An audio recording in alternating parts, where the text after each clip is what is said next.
Hello, good morning. This is QTV This Morning. My name is Ibrahim Abalde. Thank you very much for joining us wherever you are. This is the Thursday edition of this program. And, it's Thursday and people have already started going up and down for Idul Adha preparation. Yesterday, I've passed through Serekunda Market. The population there is really overwhelming. So Tobaski is here that time of the year again. I'm with Mr. Momodou Mbodj as the co-host of this program. Good morning, Mr. Mbodj. Good morning, Balde. Oh, absolutely. Have you bought your ram? Not sometimes I do that a day before, or I do it the day of the event itself. What's the advantage? Well, according to past experience, they are cheaper. You know, I don't have to let the cat out of the bag, otherwise they might they might think, okay, he's using a strategy and might be expensive. But normally what I do, because of maybe keeping it, you know, for some time, I don't want to keep it for 2 weeks, 3 weeks. So I buy sometimes the day before or during the day itself. I get you. Yeah. Good. Yeah, but if you are to rely on, okay, it will be cheaper, maybe the day of the feast itself, you're fooling yourself because it happened another year. I went there and they bought everything. There was nothing for me to buy. So you didn't Tobaski that year? No, I Tobaskied, but I Tobaskied with a female female sheep. What's wrong with the females? I mean, come on. We have Bala Musa here. Bala, good morning. Have you Tobaskied with a female sheep before? You know, there are different, you can actually do it. Anyway, good morning to you, Mr. Valle, Mr. Mbodj, and to our viewers. You know, what Valle is saying is risky. It can work anyways. You go the very day, very early in the morning. I can remember, you know, sometime, not me, but I know someone who did it and it worked for the person. Because when you go on that day, it's two things involved. It's either the person selling it would rather sell it and then, you know, go back, you know, without going back with the ship again, or the goat. You just sell it and then, you know, go your way. But others also will be like, we know you have to buy it because today is the day. Yes. So they can be like, you know, no matter what the price is, he will have to buy it. Because, Stick to So, you know, just buy on time and avoid the risk taking when it comes to that. Anyway, like we always say here, it's good to take risks sometimes. It can work, but with this one, I don't advise you to try it. But I'm sure they're expensive this year. Very expensive. So far with what I am seeing, I saw one yesterday on Facebook. You know, this guy was like, the affordable rams for sale. When I saw one, the cheapest one I saw was $23,000. You know, but Mr. Mbodj, there is one thing also about these rams. I don't want to make the topic about Tobaski ram, but anyway, it's Tobaski, so everybody's interested. Everybody's thinking about it, really. Yeah. So when you go to the provinces, Balde knows very well. Maybe when you consider the transport and all that, but the provinces, you can have a very good one, and most of the people that's where you go and buy, like for 10,000. You know, maybe 15,000 at most. But very rare you will have, you know, rams there for like 30,000, 40, like what I see here. Yeah. You know, here I think sometimes That's what they charge for exorbitant price is for a bull or That's a cow. 40,000. So it will be just sort of the hassle of transport. That's going to be the problem. A lot of people will be like, okay, you have to transport it, you know, and all that. So that's why people don't go all the way to the provinces. But those who are into the business will go there because they get it cheaper from there. You know, every year in and out, I will put it to me, okay, I will buy and rear them. But it's difficult. It's easy to say than doing it. Yeah, so viewers, this is QTV This Morning. I am Ibrahim Abalde and Bala Musa Kurbali is our newspaper review guest. Mr. Mbodj is here.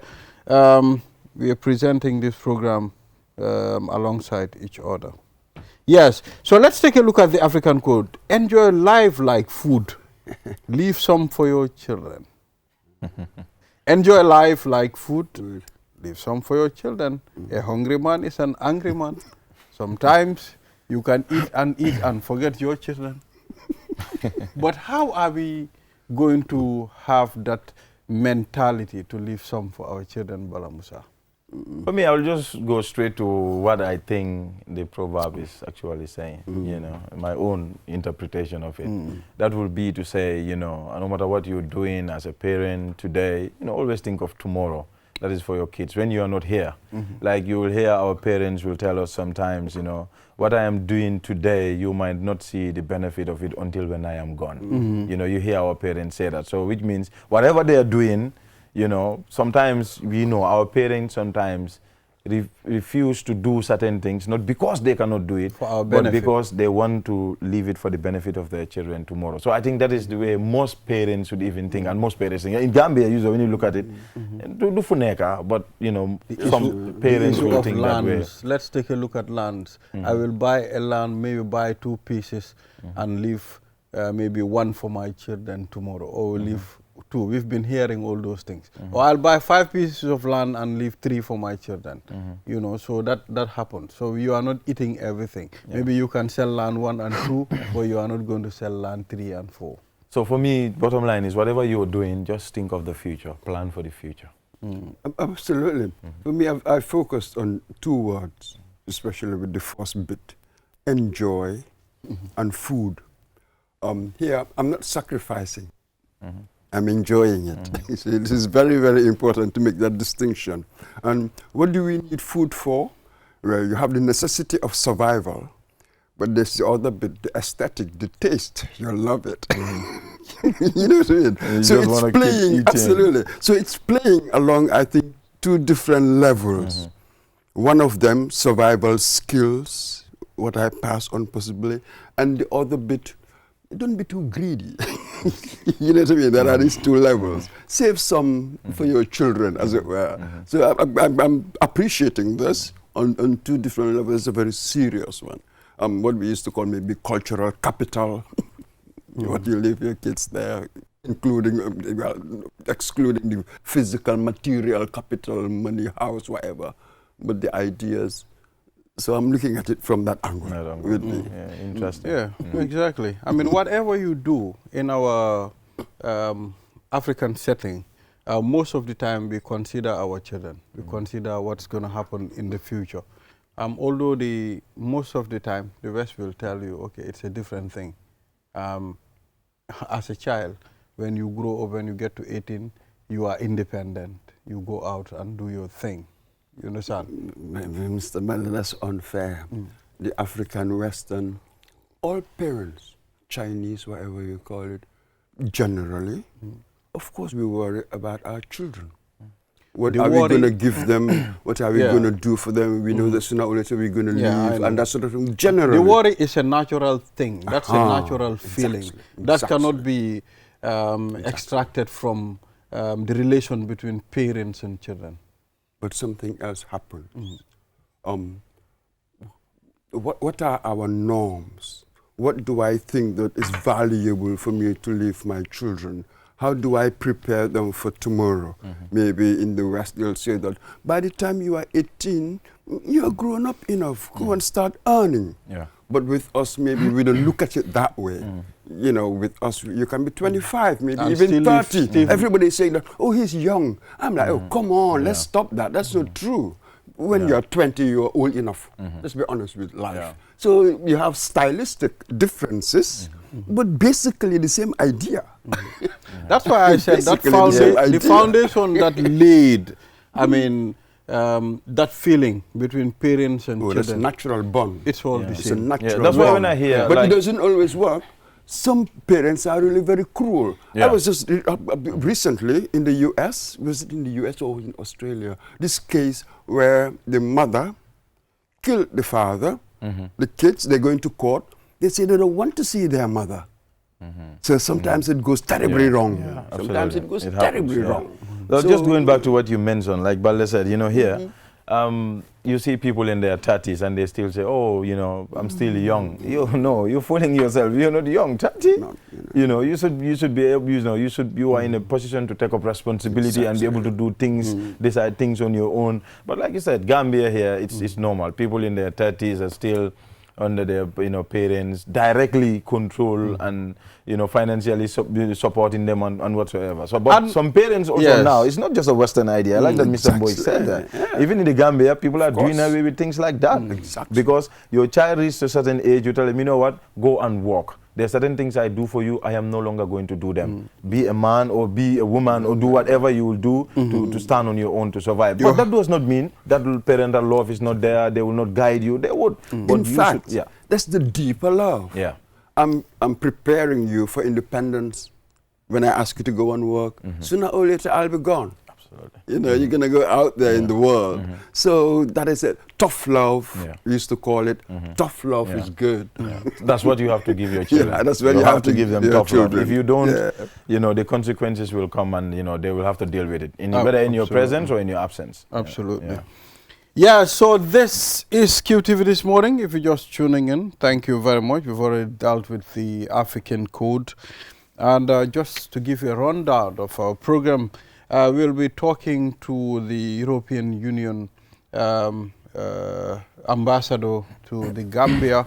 And of course, we'll also be talking to the charge of affairs, French diplomatic.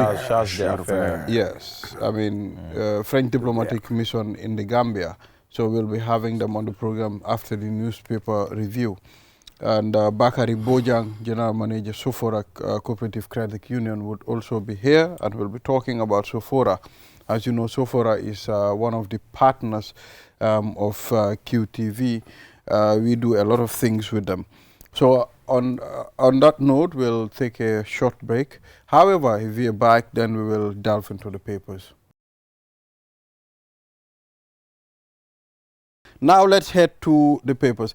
I will do a small change there, Bala. Instead of the standard, now we're starting with point. Oh, the point. Okay, I don't think I even have the point here. Oh, you don't have the point. Yes, anyways. But the main headline of the Point newspaper reads, Audit exposes missing millions in National Assembly Constituency Development Fund. Yeah, so we want to know how many millions are missing, and what leads to these constituency development funds. Has always been an issue. Always. I think even last year we saw with the audit reports after they came out, you know, we saw there was only 1 or 2 National Assembly members who were set to spend the money entirely, and also, should I say, judiciously, you know, or, you know, for what it is meant for, because, you know, I believe the auditors did all their findings, checking to find out that actually, and that happens to be a nominated member, in fact, that is Maimuna Sise, I think. Sise Dabo? I'm not too sure, but I think it's Maimuna. Maimuna is our first name anyway. Okay. So, but for me, I'm like, when I saw that, I was like, okay, nominated member, what constituency is he representing? And why is he having a constituency development fund? That was what came to my mind straight. But there were other members who actually were also they highlighted few members who were said to have spent, or the way they spend their money, it wasn't meant for that purpose. They spent it on a different thing that did not really match with what the purpose should actually be. So this girl to tell you, this constituency development fund, for me, I am totally against it. Because if you're going to give it to all the members, we have, how many nominated members do we have? 5. So you count the speaker out. I'm not sure the speaker will be part of the development fund. Then the deputy speaker is part of it, and the other 4. So you give them that constituency development fund. What constituents are they representing? So it would have been very interesting if you would have identified who was responsible for this constituency development fund. No, it's the clerk. No, these things are there. They are, you know, National Assembly members have their standing orders. You know, they have their own procedures and all that. So this is there, and it's constitutional, I believe, as well. So the National Assembly, you know, the clerk is the one who is definitely responsible for the administrative side of the National Assembly and all that. You know, but for me, this constituency development fund has been a thing from the past 2 to 3 years. Like always, the audit reports will come and say they found missing millions, you know, millions of money spent the way it is not, they spent in areas that they are not supposed to be spent on, because they feel like the constituency development fund is for a specific purpose. If you spend it for a purpose different from that, then you are deviating from the concept. If they spend the funds. Before we go into that, you made a valid point. If a member is nominated, you do not have a constituency, you shouldn't be given this constituency development fund. The problem is the way they're conceptualizing it, thinking that fairness is treating everybody the same. That's a mistake. It's a basic conceptual mistake. There was a time here nominated members couldn't vote in Parliament. Yes. I can remember that. Yeah. I think I read You know it what I mean? when they brought Yes. this debate about, Yeah. you know, currently nominated councillors don't have a certain voting rights Absolutely in the local not. government councils. Absolutely Yeah. not. That's it. Yeah. So nominated members really, you cannot treat them. They cannot be on the same level Yeah. as those who went through the hostings that were voted into office, into the National Assembly. So that is really the basic issue. Fundamental conceptual confusions. There's somehow we're seeing that sort of thing in the way we're running things. So is there anybody who will be surprised with this audit report?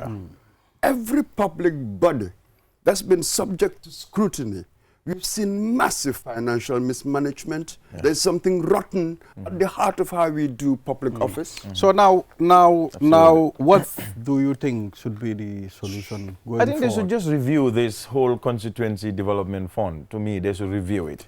You know, because well, that's why when we had our debate, was it 3 years or 4 years ago, National Assembly members, the last National Assembly election in 2022, when we had some of the National Assembly members here then, the candidates, who were like, oh, I'm going to construct roads, I'm going to do that. I'm like, that is not your job.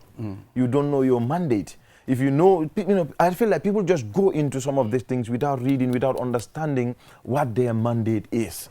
What the role they are going to, what the role they are going to, be in, whatever it entails, they don't know. They wouldn't even have the money. They wouldn't even have I'm the going to resources. construct roads, and then when you challenge them, they're like, yeah, I am going to, engage government. I'm going to make sure government is going to do. Okay, all you can say is, I am going to engage government to do this, and that's what you do as a National Assembly member. You cannot say you are going to construct road. I'm going to go out there to talk with development personnel. Fine, maybe you can do that, but your your responsibility is basically is legislative. And when you understand legislative construction of roads and all those things, it entails it because all those policies come there. For debate, for consideration and all that. So for me, this how do you call it, constituency development fund, they should look at it again. They should sit and look at it again. Nominated members should not have it. They should not, because they don't represent the constituents. And unfortunately for us, nominated members are the ones in charge or running the national It assembly. shouldn't be like because basically the idea is not bad. To give you money to develop certain parts or certain your areas. constituency. Yeah, some of them do boreholes. You must see certain things. It's a yes. good idea, but the execution, we always have an issue with the execution. That's really what we're going through now. Yes. So let's move on the second headline of the Point newspaper, Coalition Without Purpose, a governance warning. What does that mean? Yes. Says who? Who said that? Well, it's in quotes. I mean, Yeah, so somebody said it. Coalition Without Purpose, a governance. Let's take a look at that. I mean, yes. Quite intriguing. So we have a gentleman in front of the papers. I don't know who this gentleman What's the is. paper? Point here. The point. You might know Oh, that's Omar Mbai. the face. Omar Mbai? Yeah. Is he part of the... He's a lawyer. Okay. Son of former Attorney General. So Mr. Coalition Joseph Without Mbai. Purpose, and we all understand the coalition talks that is going on at the moment. Yes. Does this mean... Apex. Is it Apex? Apex, something, Apex something, Coalition. yeah. So does this means the coalition is on the verge of even falling before they even form it? Does this statement mean that? I think Somebody said something. it's a warning, I guess. Yeah, let's be careful. Yeah. Yeah, let's say we've got here a quote. Somebody has said something. That's one thing. Is it an accurate description? Yep. That's a different question. One will have to look at the reasoning behind that conclusion Yeah. for us to judge it. Yeah. He said it, you understand? Which is Coalition which are- Without Purpose, How do we know that? a governance warning. No, coalition without purpose. What Yeah. he's saying is that for me, in my own understanding, is that building a coalition, like just coming together to say, oh, we want to remove Barrow. What next? There should be structures. There should be a purpose. Like they should have a plan. Okay, we are coming together. okay, let's say to win the 2026 elections. After we win the 2026 elections, these are the plans we have. That is why you saw immediately after the 2016 election, the coalition, that was like, just like the things fall apart. Things fell apart within the coalition because there was no structure. Even though Halifa Saleh and others came out to claim there were structures, everything was outlined. But okay, when they came in, they just pushed that into the bin. That's what I will say. That's what they did.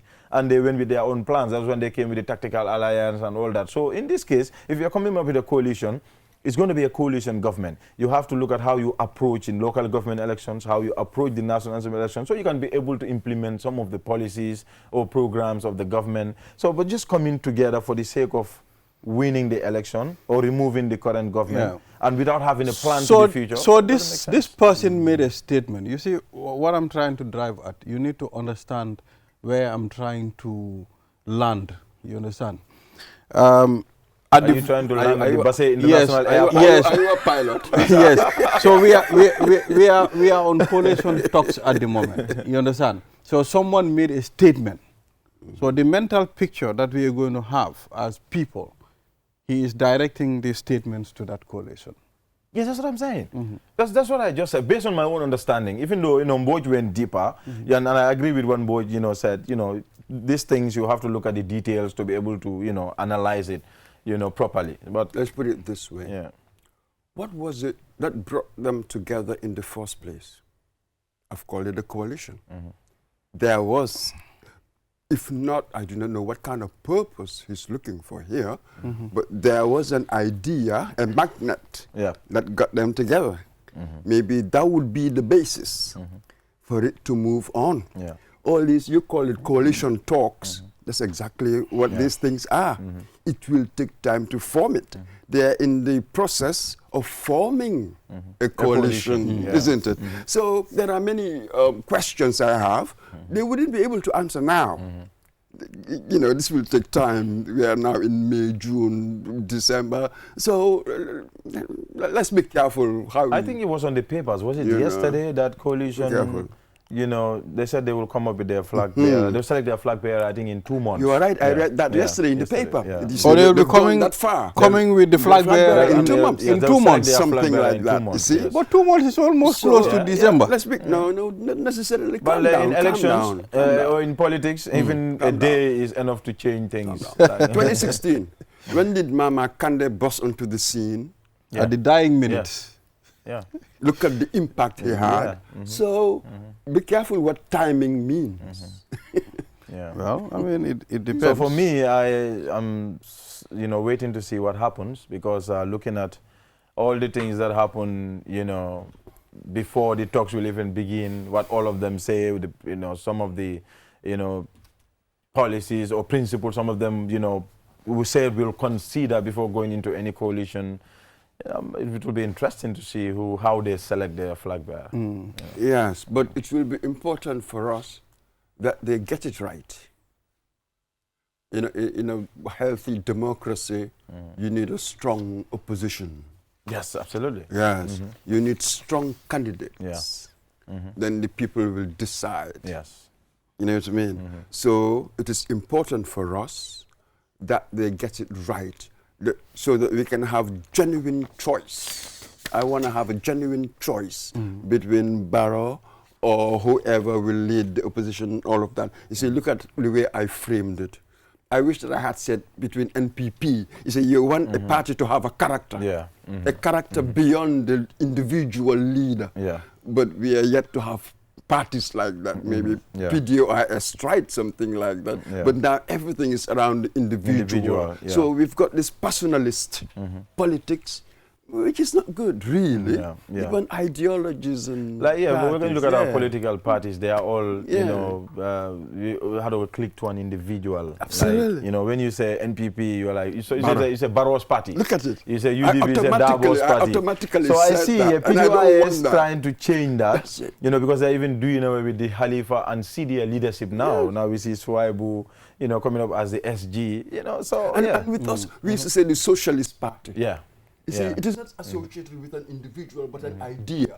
That's what you want your parties to be, to be associated with ideas, but instead it's personalities. I think that will take a long time to change, to be realistic. Oh, yeah. No, but I feel like it may change. But the matter of the coalition, for me, I am looking at seeing from the look of things, unless if that, politics, things change, unless if the dynamics change or something like that. I'm looking at, I think we'll have up to 3 different coalitions. You know what? Let's calm down. Before the U.S. had Republican Democrats, you know how long it took them to arrive here? Before Britain had Labour, Conservative, do you know how long it took them to get here? So it's a long process. You have to grow up. A nation is just like an individual. You are a child first, you learn to crawl, learn to walk before you can run. I think right now, how many parties do we have? I think 21. The last time can I you checked, imagine? It's ridiculous. Parties in this country, small Gambia, and some of them, IEC for me, are not looking at. They're not being strict, because there are certain conditions for every registered political party that you must meet. If you don't, then you are no longer considered to be a registered. Or I don't know, they officially ban you or something like that, because you should have a bureau in every region. Every region in this country. So when you drive, you go to the, length and breadth of this country, how many political parties do you see having bureaus across the country? And also political engagement, the congresses and all that. So I think a lot of things IEC just... No, granted, Bala, but let's be careful. What's the role of the IEC? Here, democracy essentially means participation. Yes. You know what I mean? So what you're talking about will take so much money, but we don't want a high threshold. We want as much participation as possible. The only reason why you're having 21 parties, in the past we didn't. Circumstances are different now, isn't it? So just allow the market will decide. I form my party, I go, nobody votes for me. Sooner or later, my party will die a natural death. No, but when you look at our electoral system here, it's expensive for the IEC. Like you go into some of these elections with the marbles that we use, they have, you have to make all these, how do you call them, these drums, ballot drums and all that. It's expensive. Our election is very, very expensive compared to the paper ballot system. Granted, but the principle of participation, wide participation, doesn't depend on what I can afford and stuff like that. I think it trumps the fact that it is expensive. Granted, but this is what it takes to give you the standard of election. That's the price to pay. Well, I mean, the IEC, I am pretty sure, Bala, they have also considered what you mentioned here. But probably there are sort of some nitty-gritties that should be No, but even the chairman mentioned this at one of their retreats. He said, there are so many political parties who did not fulfill some of the requirements for registered political parties. There are a lot of parties. But, they don't go after them. Like Mboy says, I'm sure they just allow this multi-party, participation. Like he said, it's a democratic state. Sometimes, do you know these parties that we are talking about? I mean, they pay the fees as well. And, that's the money generating for the IEC to conduct certain activities too. Well, anyways, the fees they pay, I know for registration is expensive. It is 1 million now? Something like that. I think it's 1 million to register. It's a million, So, that's it. This thing should be procedural. I'm just sort of, I'm a Democrat. I want things to be open. I understand what you mean, but to my mind, the way democracy works is a process. Sooner or later, the market, time will weed out those who do not belong. Who cannot belong. Yeah, we've seen that already, I guess. Thank you very much, gentlemen.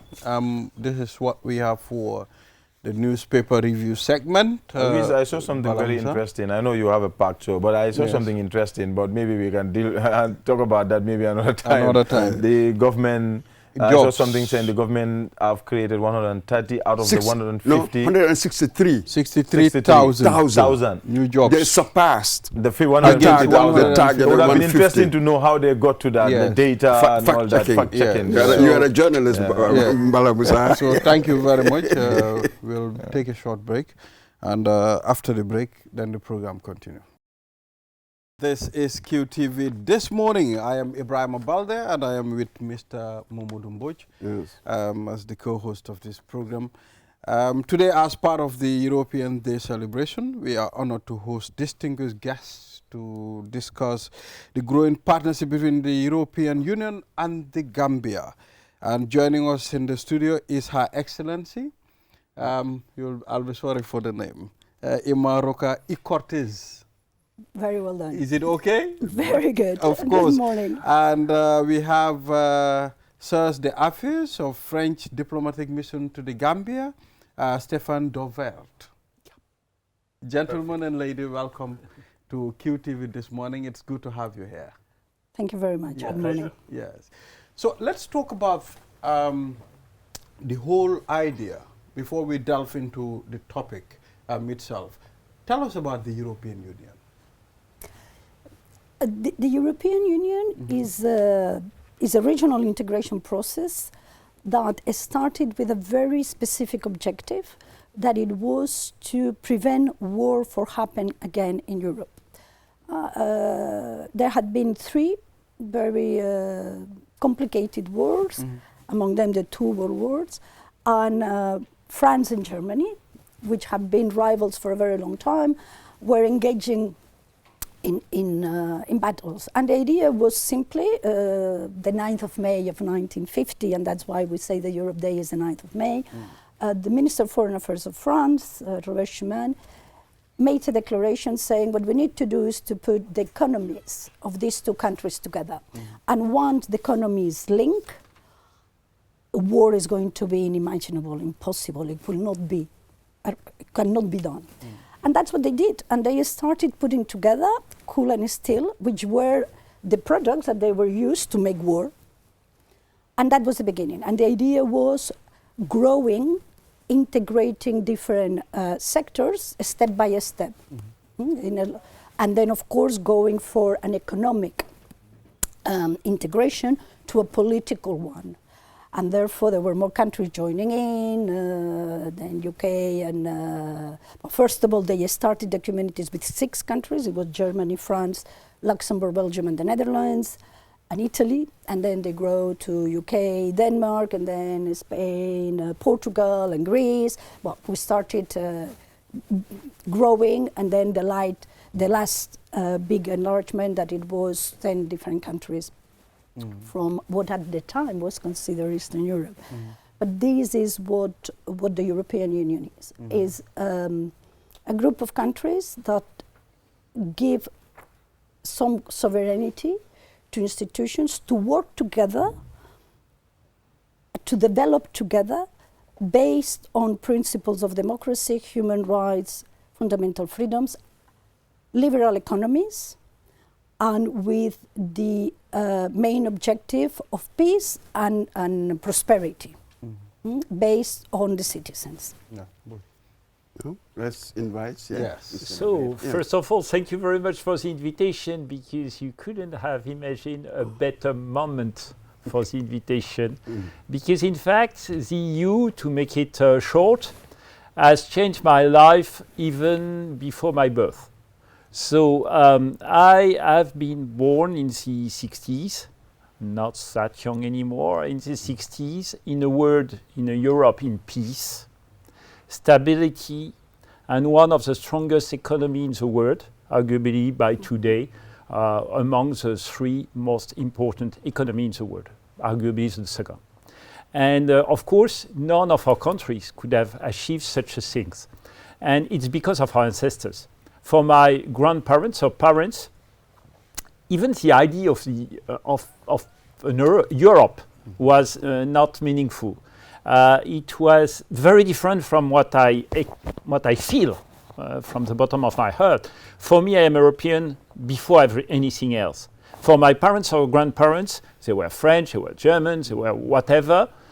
Even if my grandparents, I have a background from Middle Europe as well.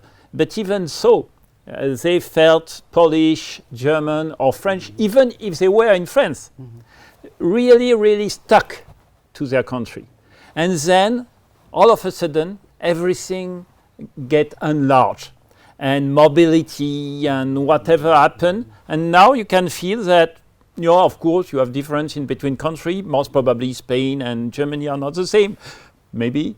But at the end of the day, the weather, yeah. But at the end of the day, we feel the same. We have the same feeling of ownership, and that's maybe what counts. Yeah, fascinating stuff. But I wonder, though, how that spirit of continental, if you like, solidarity translates into our relationship or your relationship with the Gambia. How does it translate into this? Well, I think there is, we're talking about what is Europe and what were the fundamentals of Europe. On the main principles and values that Europe shares today cannot be sustained if we do not build partnerships with the rest of the world. And I think nowadays is even clearer than before. It was created in a moment that the world was divided. There was one on the other side. You knew where you belonged. But this is not the case anymore, and has never been the case in reality. Therefore, it is a clear idea that Europe alone cannot do everything. And right from the beginning, we started building partnerships with the different parts of the world. And then, of course, at the beginning, it was more Africa, Caribbean, and then with the joining of other member states, the world was seen in a wider context. And then when Spain and Portugal joined, we started developing very much relations with Latin America, etc. Then nowadays, I think what is fundamental is to understand that we have to work together, the European Union and the partners, and this is and has been a big motto of our external relations. Then we started with cooperation for development, and that's been something that has been done in a very long time, but we do not stop there. We go further than that, and then of course we keep the cooperation going on, but we have as well political links and trade links on the sectors of work have very much enlarged into as well trying to generate peace and security in multilateral fora, etc. Then with the Gambia, I think there are two different elements. One is very much the multilateral sphere, and I think it's very important because Gambia is a like-minded country in multilateralism, is a country that has been basing the principles and values into the multilateral charters, and therefore multilaterally we work together very much, and then bilaterally we have a wide range of cooperation. We talk about mostly governance, security sector reform and transitional justice. We talk about an inclusive and sustainable economic development, and we've done lots of things on energy, on tourism. Our main focus is always insisting on youth and women to actually push and generate opportunities for people, and then human development. I wanted to ask, okay, how strong is the EU-Africa relationship at the moment? You talked about a lot of things, transitional justice. So we just want to know, what stage are we at the moment? If we talk about European Union and Africa, the relations continent to continent are very important. Last November, we had the 7th EU-African Union Summit, where heads of states and government were together from both continents. They reaffirmed the cooperation on security, defense, multilateralism, and of course prosperity for the people. And they re-engage in the roadmap of joint cooperation and development. The European institutions are very much supporting the African Union. I think it's a bit our sister organization here in Africa, and the work is intense, is daily.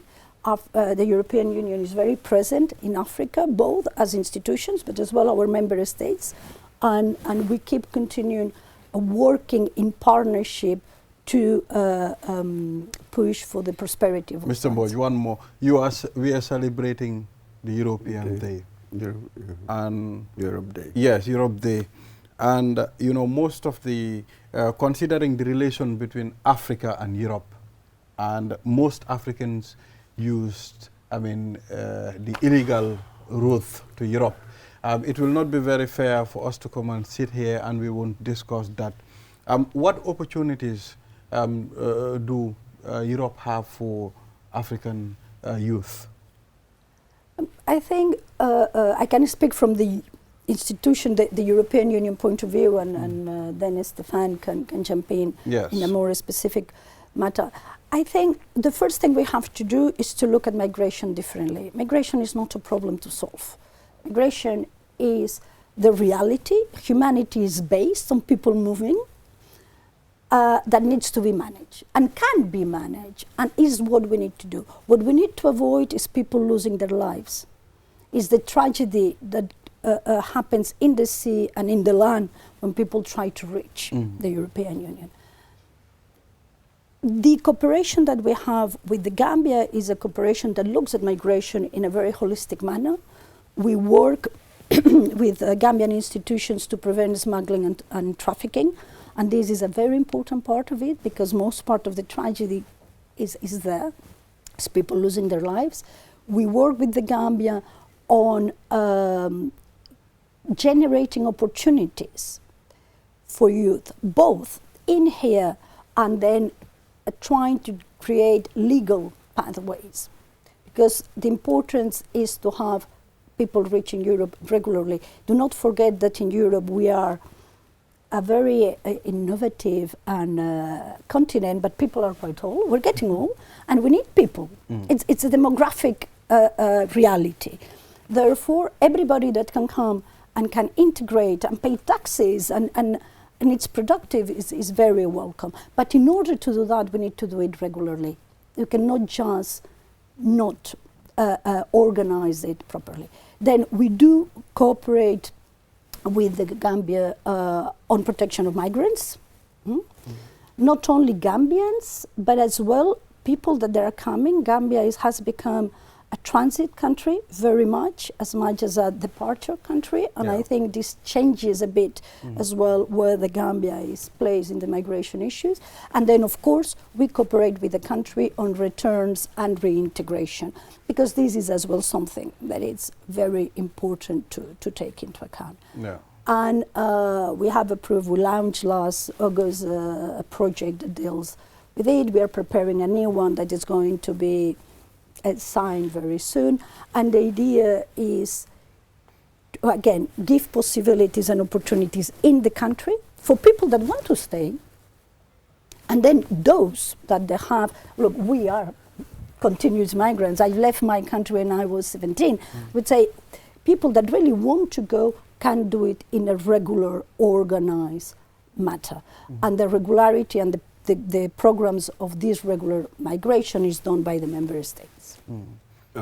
Exactly. Yes. So I could bounce back first on the migration, even if it's a tricky issue. Maybe I will be a bit more straightforward by saying that the number of people who want to migrate is not matching really with the opportunities that are offered in Europe.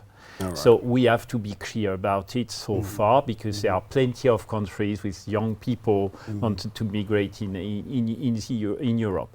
For me, it's my point of view as well as my government point of view. I think what is important is for the Gambia to develop itself to become sustainable at the very maximum of its capacity. For the youth, not even dreaming of living here. Plenty of young people are just waiting for the thing to happen.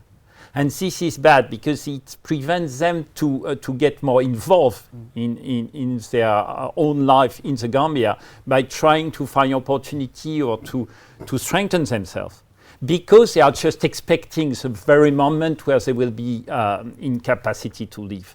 So of course we like to have people coming, but not at the extent the number of the number of people who are expecting to leave. So I think there is something in the culture of the Gambia that maybe should be revised by having young people more committed in the destiny of their very own country, not by sending money to their families, that is very understandable, but by bringing add value here in the Gambia. And this is what we do to help. Yeah, okay. That's very interesting there, because from your answer, I'm beginning to think that, because earlier on you talked about the multilateral approach, Team Europe, yet there's a bilateral, maybe Gambia, France, Gambia, Germany.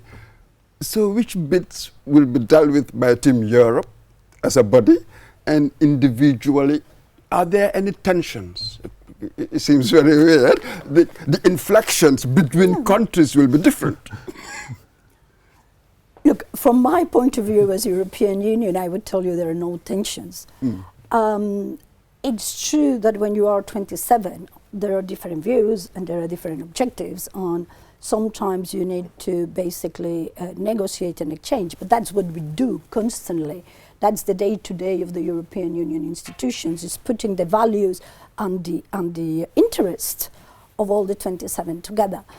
What we cannot do is to tell each country how they need to do it, at least in migration. On other things we do. On everything that we have the total competence, we tell them how to do it. But on this one, we cannot. And I think what we do is to set the frame, to put the framework where they need to operate, and then the member states, each one in their own way, implements the decisions.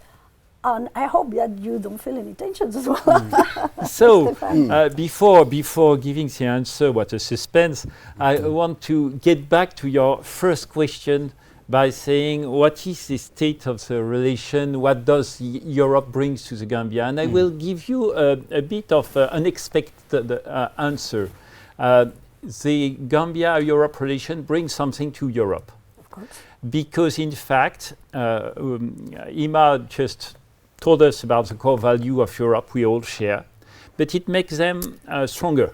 Because by facing the other country, having a like-minded feeling the responsibility of being all together and being from time to time in international organization in the driving seat, we feel that we really have to be strong in our value and gather together with such countries as Gambia and get influence and perspective from the Gambia, prospect from the Gambia. Just quickly, just one more. This is my final question. Right now, for us, the way we see it, you've got these new geopolitical shifts. There are so many summitteerings all over the place, Gambia or Africa, China, Europe, now EU. So everything is shifting about. We all know the history, we wouldn't go there. So how would the EU, Europeans 2.0, how would it look now, given our situation right now? You've seen the pushback, especially with the French and in Francophone Africa. You've seen the pushback. So how are you pivoting yourselves for the situation we face now? I have to answer. I say I'm giving you the first, and I will retake it after. No, just because of the very idea of the pushback, of course. I don't consider it at all as a pushback, as surprising it should be. Because in fact, it's not a pushback. It's the story in the move, in motion. We just have to change of gear. And the EU is a part of the plan, in a way. Multilateralism. We are strong believer in multilateralism. It has to be said. The real pushback are not the position of France or the perception of France in Africa. I think we have already made the move. It's just a matter of perception and evolution and maybe political life here and there.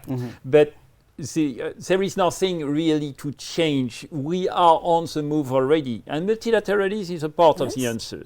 So to give you the answer at the previous question, no, there is no split whatsoever, or no difference in between the EU, because we are one of the founding countries, and ourselves. Okay, I'll be interested to know. Team Europe. Very quickly, because I think there's not much to. I think Europe or European Union 2.0, which is the one that is now being a bit debated, has two main legs. One is strategic autonomy. Europe needs to build up its own autonomy vis-à-vis the rest of the world, and I think this is important. However, as important as it is, and building economy, being industries, competitiveness, innovation, research, being back to be a core center of innovation and economy nowadays, as important as this is the second pillar, which is that we cannot do it alone. Problems nowadays are not defined by continents, by geographic areas. It's been clear that every single challenge affects all of us, from wars, from conflicts, to environment, to fertilizers and agriculture, etc., which means that the European Union 2.0 is a strong European Union with strong partners to move on. And this is multilateralism, of course, and is a Europe open to all the different partnerships that we have with all the different continents. And do not forget one thing, Africa is very close to Europe. Even geographically speaking, is very close to Europe. And that makes the relations between the European Union and the African country a pillar. So finally, before we close this segment, I would like to know, how do you make decisions as a European Union, decision making? And another question will go to you. What is the future for Africa and Europe? What plans do we have together? What are we putting on the table? But first, let's answer that. How do you make your decisions? Look, the institutional architecture of the European Union is a bit complex, and that I think we have to admit it. What we do is we have different institutions. The three main ones, I would say, are a bit similar to a country. You have an executive, a legislative, and a judiciary. The executive, and I'm simplifying a bit, would be the European Commission, is the one that proposes and is the one that guards that the laws approved are implemented. Therefore, the Commission proposes. And then we propose to two bodies, the European Parliament, which is 720 people elected for universal elections to the European Parliament. 720 people, yes, suffrage universel. Divided by political groups, not by nationalities. And the Council, the European Union, the Council of the European Union, is the body that gathers representative of member states. Then you have the European Council, which are the heads of state. They give the strategic view. And then you have different formats. Agricultural Council, it gathers the ministers of agriculture of all the member states. Research, trade, name it, foreign affairs. And between the European Parliament and the Council, they are the co-decision bodies, which means the Commission proposes, and then we have a legislative that goes through the proposal, and the representative of member states that take final decisions. And then depending on the competency, is unanimity, that, those are details. Thank you. So quickly, in few seconds, we are closing this segment. What is the future between the European Union and Africa? Okay, we'll bounce back on what Hima told. We, Africa and Europe, are close by geography. So especially we are close. But what are the challenges nowadays? The challenge is not what we have mentioned so far. The challenge is humankind facing Earth.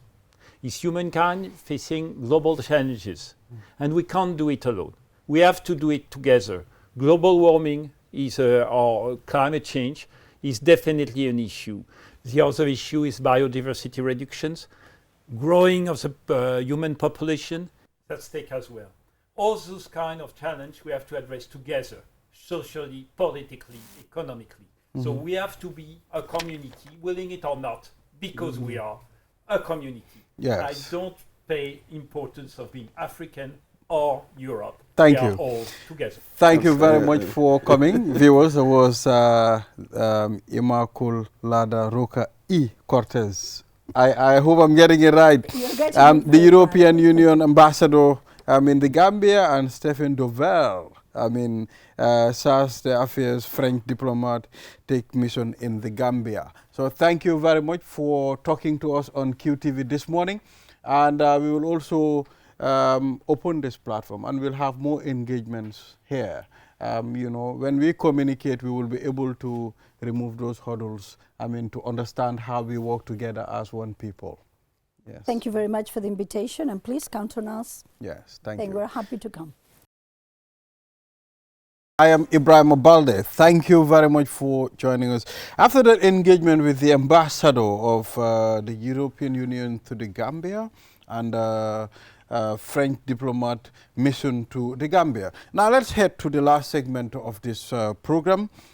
We have Mr. Bakari Bojang, General Manager, Sofora Cooperative Credit Union. And of course, we have Ibrahim Jame, Loan Officer, Sofora Cooperative Credit Union.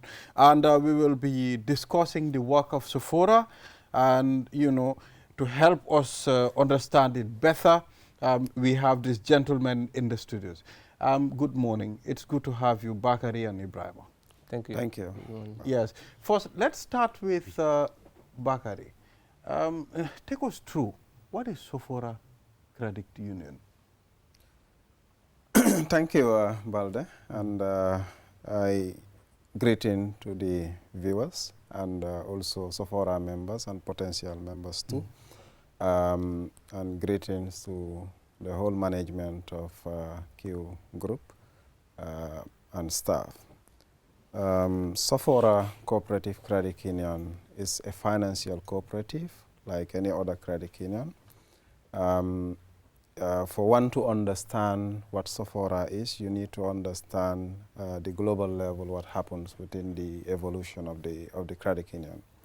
The credit union globally, we believe that it started in Germany, and then the reason it started was to actually solve a challenge.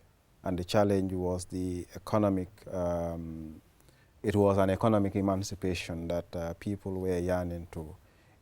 Then there was a famine issue, drought, that actually came in Germany, and then the Frederick, and so they were trying to solve these issues using the financial cooperative, where they believed that people should be able to self-manage themselves. The idea was exported in 1957, if I can get it right, into Ghana, in Jirapa. That was the first credit union in Africa.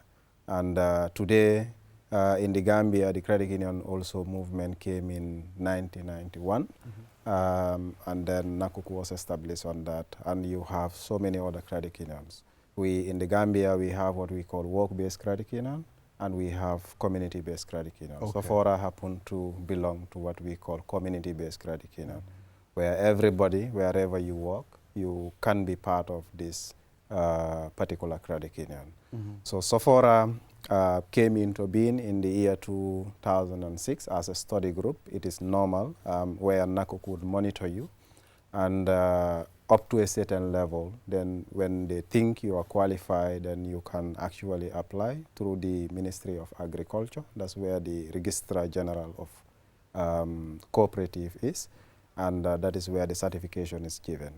After the certification, the lancing state that you now have the right to hold money and dispense money to people, like giving them loans and so on. And Sofora went through all that, and today I am happy to say we are over 20 years in existence as the credit union. So Sofora began as a small group, and this group, the reason why they came out was actually to alleviate some kind of poverty and some kind of distress that they were going. They wanted to go into business, but there was no capital. And they thought, how do we actually solve the issue of this capital? The idea came and say, can we pool funds together and support one another? Okay. Ibrahima might actually have 100,000, but he might not need it now, because that is the financial intermediation. He might not need it now, then we push it to Bakari, who need it now, and Bakari will go and solve his problem, return it back, and then, you know, Ibrahima would also take, and so on. That's how Sofora evolved. Okay. And we are happy that today we are a standing credit union recognized nationally and globally, not only within the Gambia. And we are also recognized by NACOC and recognized by the Central Bank of the Gambia. In short, that's Sofora for you. Thank Ibrahima, you are loan officer at Sofora Credit Union. Tell us, how does a person become a member of Sofora Credit Union? Thank you very much, Mr. Balde. I will also start by extending my warm greetings to the entire board and management of Sofora, also to the extended membership of Sofora Cooperative Credit Union. So to become a member at Sofora, first it's not very difficult. You walk into any of our branches, pick up a form and register, but you must have a valid ID card or any other national document for you to be able to be a member. So all we ask is an initial registration fee of just $100 and also a sales fee of $200. So with that, you can start your savings with 2 passport size photos, and then you can open an account with Sofora Cooperative Credit Union. Yeah. How large is your membership? To him or to me? Either one can answer that. Yeah. Currently, we have over 3,200 members. That's it. So, what actually is a credit union? I'm not really sure that I know. Yeah, maybe I can come into that. So, credit union is a cooperative, meaning people coming together voluntarily to control and manage their affairs.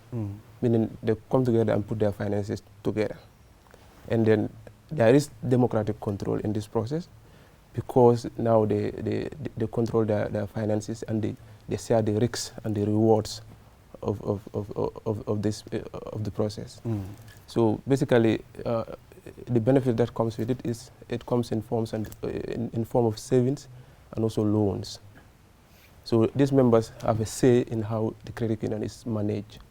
So this can be in a form of an annual general meeting where policies are developed, and they could dictate as to what the board can take up as a policy as to how the credit union can be managed, or they could say, no, this does not favor us. So basically, credit unions are member-centric, meaning the members get to make decisions and not entirely left to the discretion of the board.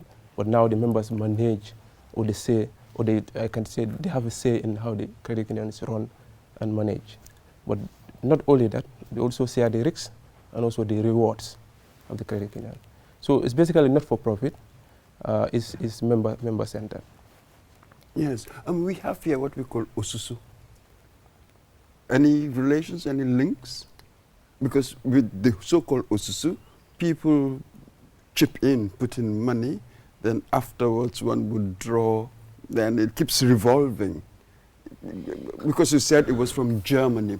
So I'm just trying to see whether, sort of how close it is, what relationship it has with the idea of Osusu. Have you ever considered this, or is it the same? What is it? The difference is minimal, but there is a difference. The financial cooperative are formal. Osusus in the Gambia are non-formal. And like Ibu mentioned, the democratic process that a credit union go through, they don't. The management system of a credit union also, they don't. We have what we call the onion, that's the circle. We have structures, last to the member, who is the most important person. and the member makes a decision and give it to the board of directors. The board of directors implement those decisions by appointing the general manager, and the general manager implement decisions on behalf of the board of directors. So this is the democracy, and the board of directors, if they don't perform, they are selected at an AGM. If they don't perform, a member like Ibrahima, let's say for example, he's a member and comes to Sofora AGM and says, oh, Bakari is not performing. Democratically, if he is able to convince those members seated there, they would definitely remove them. So in Osusu, sometimes it's very difficult. You have one person sometimes controlling the whole thing. Like I organize the Osusu, you're just coming to put up your contribution. Your interest is when my time is due, I get whatever I'm supposed to get, and then you're gone. With the credit union, you have your money in, you come anytime, withdraw it, you come anytime and increase it. But anytime you're leaving, there's something that you left behind. And like Ibrahim also mentioned, he mentioned about the issue of the shares. In the credit union, you have a say, a greater say, and you as the member, you are actually the, I would say the iron lady of the credit union. So basically your decisions, and that's why when you come, we treat you like, we don't say customer, so we treat you like you are. True. Yes, you are bosses. Yeah. So Ibrahima, what type of saving accounts do we have at Sofora? We have a variety of savings account. You can have your personal savings and also what we call your current savings, meaning transactional account. And we also have savings for the juvenile, that is the children. They can also open an account. We also have savings for corporate institutions and also businesses. So even with groups, sometimes women will come in groups and they want to open accounts. We also provide savings account for women groups that are coming into for our services. So these are the types of account that we operate at Sofora. Okay. Yeah. What makes Sofora different from conventional banks, Bakari? Thank you, Ibrahima, but I think it's very, very different. Sofora Cooperative Credit Union, let's start from the ownership structure. When you go to a bank, it's few people that own, they make decision on your behalf. When you come to Sofora, everybody makes that decision through an AGM. And the performance of Sofora is always taken to all the members, which you don't have to the conventional bank. When you come to the issue of the rates also on loans, Sofora is at a very, very low rate, which I think probably we will come in the future. But if you look at our highest rate per year is 13%, and it is on reducing balance method. And you have our lowest rate is at 8% per annum and still on reducing balance method. I'm not sure you will find it in any conventional bank in this country. That I am not very sure. So that's a great difference that we have with the conventional. So I am interested to know what mechanisms are in place to ensure transparency and accountability, because people put their monies together. So it's important to have that type of a mechanism in place. Okay. Sofora Cooperative Credit, like I said, we are recognized by the important bodies in this country. On a quarterly basis, Sofora Cooperative Credit Union reports its financial dealings to the Central Bank of the Gambia. They are the bankers of the bank. So Sofora is reporting directly to Central Bank of the Gambia and also sending our returns also to the national associations. I think I can say we are the most regulated because we report to the National Association of Cooperative Credit Unions, and we also report to Central Bank of the Gambia. So where Central Bank falls short, the National Association of Cooperative Credit Union would actually see, or where the National Association falls short, the Central Bank would actually see. We also, under the Ministry of Agriculture, the Registrar General, they are also watching us. So basically, in terms of accountability, it is there, and that's why if we don't conduct AGM in any year, the Registrar of Cooperative can write to us. And if he gives us a deadline and we don't, he can even dissolve the board to ensure that that accountability to the member is also done. So the management are accountable to the board of directors, and the board of directors are accountable to the members directly. We also have what you call the supervisory committee. We have also internal audit mechanisms which look at all. We also have what you call external auditors come in to actually look at the books, and they ensure that they report what they are finding to the board of directors. Okay. So the accountability mechanism and transparency is definitely there. And our report, even if you are not a member, you come to the AGM, you get access to that. Okay. Yes. I'm not going to ask you what opportunities you offer. They're obvious. I wonder, what are the most recurrent problems you face as a credit union? I imagine loan default, stuff like that. You tell me. Yes, I think I would start from the difference that he mentioned. And that is, I'll take it from where my boss left it. And I think the key difference between us and the bank is ownership and purpose. Like, if you look at the commercial banks, they are for profit. And if you look at Sofora, we are member-centric. That is why the surplus we get at the end of the year, we return it back to the members. So when we return it, it is in form of either we pay them dividend, because we don't call it profit, we pay them dividend. Also, it can come in form of lower interest rates. We can lower the interest rate as a result of the surplus that we are gaining. Or it can come in form of improved service, because now the surplus can be used to extend closer to our members now. We can establish new branches. So away from that, because of these opportunities, we've had an overwhelming request for loans. Now people come, and that is where the difficulty is. And then because of that simplicity and flexibility, everyone wants to acquire a loan at Sofora. Now that also poses the challenge of default also, because sometimes you may fall short in some areas in assessing the individual properly, or even in a situation where you are able to assess that individual properly, they might fall under unforeseen circumstance. But the main problem here is default. People taking loans and at the end of the day defaulting. But at the end of the day, we have also recovery mechanisms that are in place to ensure that if anyone that falls short or faces challenges, we are able to work with that individual, because we don't leave our members. Part of our responsibility is also to provide financial counseling to our members, so that when they borrow from us, it is not only giving them the money, but also educating them on how to manage those finances. Yes. So finally, we've also seen recently you've launched a new branch in Dar es Salaam, and it was on QTV News and everywhere. So tell us about this Bakari. It's like you're getting closer to most of these communities. That's it. And combine this with this question I have. Do we have a corporate union culture? I know that socially, in many communities, there's an Ususu culture. I wonder whether it has transferred formally, that is informal. Do we have that culture? Combine the two.